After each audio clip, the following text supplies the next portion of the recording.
আমাদের চ্যানেলে তোমাদের সবাইকে স্বাগত জানিয়ে আমি দীপা চলে আসলাম নতুন একটা ব্লগের সাথে। আশা করি তোমরা সবাই ভালো আছো আর আমরাও বেশ ভালো আছি। তবে কি জানো, আজকে সকাল সকাল ব্লগটা শুরু করলাম। আর এই দেখো ব্লগটা শুরু করলাম, আমি এখন একটা জামা অল্টার করছি। এই যে সেদিন নিয়ে এসেছি না কুর্তিগুলো, তার মধ্যেই একটা কেন করছে আজকে হঠাৎ করে। এটা সেদিন দোকানে নিয়ে গেছিলাম কিন্তু দোকানে যাওয়া হয়নি বলে নিজেই করা শুরু করে দিলাম। এই দেখো এখন চলে আসলাম নিচে। আর আজকে এসেছে বাড়িতে ইলিশ মাছ, পাবদা মাছ।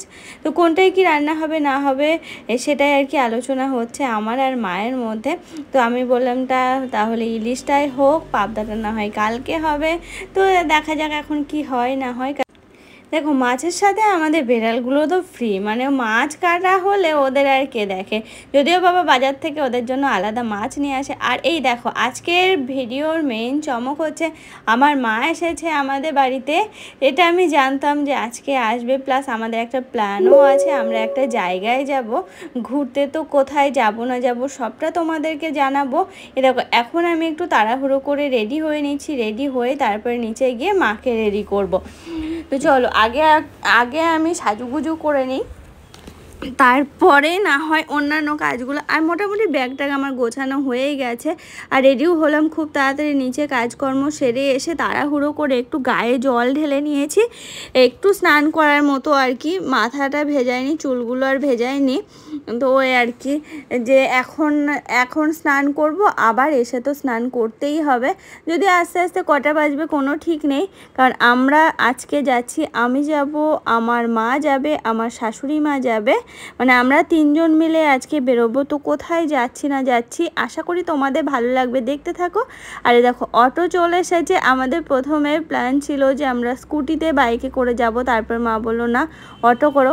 আর তোমরা তো জানোই যে মা বেশি দূর জার্নি করতে পারে না অন্যান্য কোনো কারে করে। এই অটো টোটো মানে এরকম খোলামেলা কোনো কিছু হলে ঠিক আছে।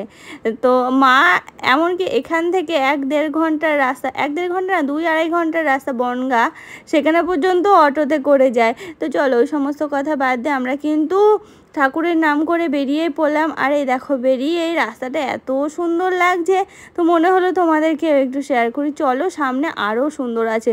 এই দেখো যেহেতু এখন মাঝে মাঝে বৃষ্টি হচ্ছে, তো সেই কারণে গাছগুলোর চেহারা শুধু দেখো সবুজে সবুজ হয়ে আছে। আর চার সাইডে যেন গাছপালা আরও বেড়ে উঠছে। আর এত সুন্দর লাগছে রাস্তা প্লাস গাছ টাছ দেখতে, খুব সুন্দর লাগছে। দেখতে দেখতে আমরা অনেকটা পৌঁছেও গেলাম। আর আজকে আমরা যাচ্ছি পাগলাখালি।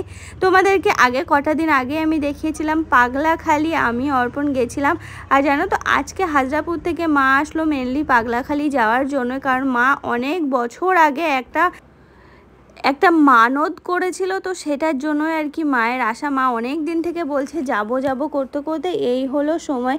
যদিও আজকে গরমটা বেশ ভালোই পড়েছে। শ্বশুরমশাইকে যখন বলা হলো যাবে চলো, তো বলছে যাও, তোমরা টের পাবে, মজা টের পাবে গরমে।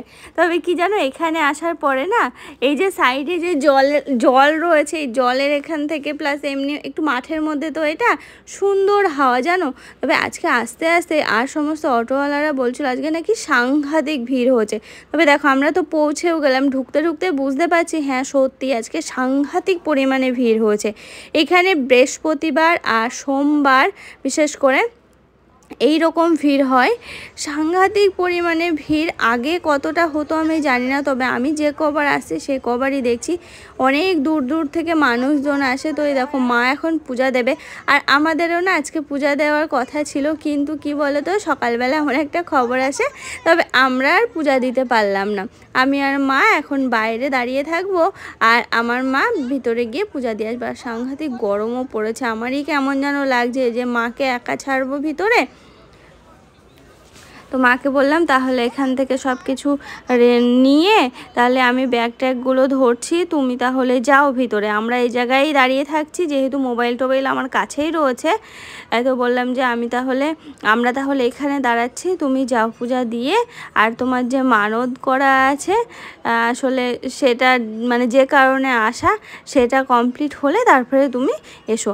দেখো মানুষজনের ভিড় দেখেছো কি হারে ভিড়টা না হয়েছে, ঘেমেছি থেকে। দেখো গরমটা একটু আগে লাগছিল না, এখন একটু গরম লাগছে, যেহেতু একটু হেঁটে এই জায়গাটায় আসলাম, এখানে এসে একটু গরম লাগছে। তবে কি জানো, ওই যে জায়গা দিয়ে আসলাম না, সেই জায়গা দিয়ে সাংঘাতিক হাওয়া। একটু পরে যাব ওই দিকটাতে, তবে আগে এদিকটা একটু ঘুরে নিই। আর এখানে নানানজন নানান রকমভাবে পূজা দিচ্ছে, নানান রকম। এই দেখো এখানে সব সাধু সন্ন্যাসীরাও আছে গাছের নিচে। দেখো এখানে মালসা করে, মানে যে যেভাবে পারে পূজা দেয়। এই তারপরে হচ্ছে অনেক, ওগুলোকে কী বলে, ঢাক ঢোল বাজিয়ে, তারপর কীর্তন করে, যে যেখানে যেভাবে পারছে কীর্তন করছে দলে দলে এসে। এই দেখো এখানে একদল বাজনার দল রয়েছে, এনে হচ্ছে হরিণ নোট ছড়াচ্ছে, মানে বাতাসা ছড়াচ্ছে। ভিডিও অনেকটাই চলে এসেছি, তার মাঝে তোমাদেরকে একটা কথা আমার খুব বলতে ইচ্ছা করে, জানো তো। প্রতিটা মেয়ের যখন বিয়ে হয় তাদের স্বপ্ন থাকে শ্বশুর শাশুড়ি মা বাবা সবাই একসাথে কোথাও না কোথাও বেড়াতে যায়। যখন বেড়াতে যাওয়া হয় সবাইকে একসাথে নিয়ে, কিন্তু কি বলো তো, তোমরা আমাকে অনেকে অনেক কথা শুনিয়েছো, কিন্তু আমার মনের ভিতরটা তোমরা কেউ পড়তে চাওনি। আসলে মুখ ফুটে তো সব জায়গায় সব কথা বলা যায় না, এটাই আর কি। তবে হাজরাপুরের মায়ের তো আসার কথাই ছিল। যখন আমার শাশুড়ি মাকে আজকে বললাম যাবে, তো শাশুড়ি মা এবারে দেখলাম একবারে রাজি হয়ে গেল। তো সত্যি কথা বলতে এবার আমার মনটা অনেকটা হালকা লাগছে, অনেকটা ভালো লাগছে। যাই হোক, ওই সমস্ত কিছু বাদ দিলাম, দিয়ে এই দেখো এখন এখানে যে সমস্ত প্রোগ্রামগুলো হচ্ছে সেগুলোই তোমাদেরকে দেখায়। দেখো কত সুন্দর লাগে। তোমরা যদি আশেপাশে কেউ হয়ে থাকো একবার এসে ঘুরে যেও, বেশ ভালো লাগবে, জানো তো। এই জায়গাটা সুন্দর লাগবে। আর এত মানুষ, এত জায়গার থেকে মানুষজন আসে, তোমাদেরও ঠিক ভালো লাগবে ওই সবার মতো। তবে কি জানো, আমরা এখানে যতক্ষণ এসেছি শুধু যে পূজা দেওয়া বা এরকম ঘোরার জন্য নয়, কিন্তু এখানে কিন্তু প্রসাদেরও ব্যবস্থা আছে। তো আমরা কিন্তু প্রসাদ নিয়ে তারপরেই যাব, তো বেশ কিছুক্ষণ কাটাবো। এখানে প্রসাদ নেওয়ার ব্যবস্থা আছে, সেটাও নেব সব কিছু। আর এই দেখো মা পূজা দিয়ে বাইরে বেরিয়ে কী হারে ঘেমে গেছে দেখেছো।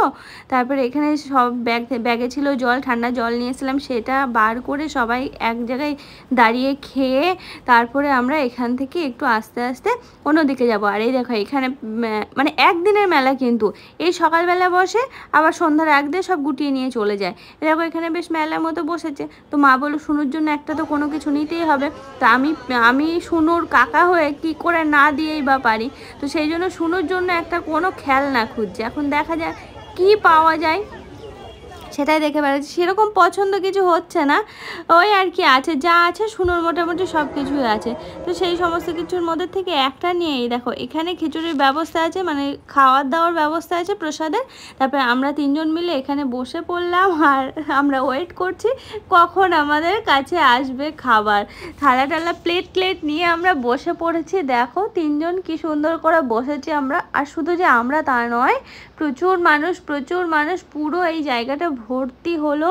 তারপরে খাবার দেওয়া শুরু হলো, প্রসাদ দেওয়া। এ দেখো তার আগে আমাকে একজন এক প্লেট পায়েস দিয়ে দিল, তো সেটা নিয়ে আমি বসেছিলাম। তারপরে খাবার আসলো, তারপরে আমরা পায়েসটা খেলাম। দেখো খাওয়া দাওয়া কমপ্লিট করে আমরা এই জায়গাটায় বসতে আসলাম। এখানে একটু ঘাট বাঁধানো মতো আছে, আর প্রচুর মানুষ এখানে রয়েছে, আর ফুরফুর করে হাওয়া দিচ্ছে, কি সুন্দর লাগছে। দেখো জামা ওরা, চুল ওরা, দেখে তোমরা বুঝতে পারবে। আর এই গল্প করতে করতে অনেকটা টাইম কাটালাম এখানে। তারপরে টাইম কাটি আর ও যে দেখালাম নৌকায় করে ওপার থেকেও মানুষজন আসছে। আমাদের যখন খাওয়া দাওয়া কমপ্লিট হয়ে গেছে তাও মানুষজন, সারাদিন এইরকমভাবে মানুষজন আসে জানো। তো বাড়ির জন্য একটু বাদাম নিয়ে এই যে আবার এই জায়গায় আসলাম। এখানে একটু কীর্তন মতো হচ্ছে, ভজন কীর্তন হচ্ছে। তো এই জায়গায় দাঁড়িয়ে থাকতে একটু মানে দেখার জন্য আসলাম। এসে এবার আমাদের বাড়ি যাওয়ার পালা, একটু পরে বাড়ি যাব। তো দেখো আমরা অটো আমাদের এখানে রাখা ছিল অনেকটা দূরে, আজকে যেহেতু সাংঘাতিক ভিড় হয়েছে। আর হ্যাঁ, শুধু যে এখানে টোটো আসে তা না, এখানে বাস আসে, মানে পার্সোনাল অনেক দূর দূর থেকে মানুষজন আসে। তো বাসে করে সব লোকজন আসে জানো, লরিতে করে আসে, যত রকমের গাড়ি আছে সব রকমভাবে আসে। তো দেখো এখন আমরা বেরিয়ে পড়লাম বাড়ির উদ্দেশ্যে।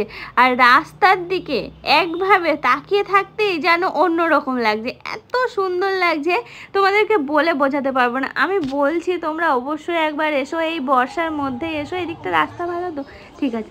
দেখো দেখতে দেখতে বাড়িতেও চলে আসলাম। আর এখন বাড়িতে এসে যেন গরমটা বেশি লাগছে জানো। এতক্ষণ অটোয় ছিলাম, ফুরফুর করে হাওয়া লাগছিল, প্লাস ওখানে বসেছিলাম, সুন্দর হাওয়া। তারপরে আমাদের সমস্ত কিছু কমপ্লিট হয়ে গেছে, স্নান করা, গা ধোয়া, যা যা সব কিছু হয়ে গেছে। অর্পণ দিকে কম্পিউটারে কাজ করছে, মা এদিকে একটু রেস্ট নিচ্ছে, ওদিকে শাশুড়ি মাও রেস্ট নিচ্ছে, সব কিছু মানে সবাই একদম ফ্রেশ হয়ে গিয়েছে। আর এদিকে আমি বেশ কিছু আম কেটে নিয়ে রেডি করেছি অর্পণ বাবুকে দেওয়ার জন্য, বিশেষ করে অর্পণের জন্য কাটলাম। তা ভাবলাম যে না আর কটা বেশিই কাটি, মাকে দেবো কটা আর আমি ওর থেকে খাবো। দেখো আমরা তো সে ওখান থেকে খেয়েছি, এখন আমাদের খাওয়া দাওয়া হয়নি। ওখান থেকে খুব বেশি যে খেয়েছি তা না, অল্প অল্প করে খেয়ে এসেছি। আর খাবার দাবার এখন আমরা খাইনি, খাবো একটু পরেই খাবো আর কি। দেখো চলে আসলাম সন্ধ্যার পার্টে। প্রথমে চাপিয়ে দিয়েছি চা, মধুকা আছে, সবাই মিলে এখানে বসে বসে অনেকক্ষণ গল্প করার পরে তারপরে আসলাম যে যার জায়গায়। আমি আসলাম চা করতে এই যে গ্যাসের কাছে, ওদিকে মধুকা ঘরে গিয়ে সিরিয়াল দেখা শুরু করেছে, আর দুই মা বসে বসে গল্প করছে। আর এদিকে আমি রাত্রে খাবার দাবার রেডি করছি, ভাত চাপিয়ে দিলাম, একটু আলু সেদ্ধ দিয়ে, ওদিকে ডিমের অমলেট করছি আর একটু ডাল করব। এই হচ্ছে আজকে রাত্রে খাবার দাবার। তো চলো আজকের ব্লগটা তোমাদের কেমন লাগলো অবশ্যই জানাবে। আজকের দিনটা তো আমার সত্যি খুবই স্পেশাল একটা দিন ছিল, যেহেতু দুই মাকে নিয়ে বিয়ের পর এই প্রথম একসাথে কোথাও যেতে পারলাম, সে দূরেই হোক আর কাছেই হোক। তো চলো আজকের ব্লগটা এই পর্যন্ত রাখছি, আশা করি তোমাদের ভালো লেগেছে। তাহলে সকলকে শুভরাত্রি জানিয়ে ব্লগটা শেষ করছি। সবাই ভালো থেকো, সুস্থ থেকো।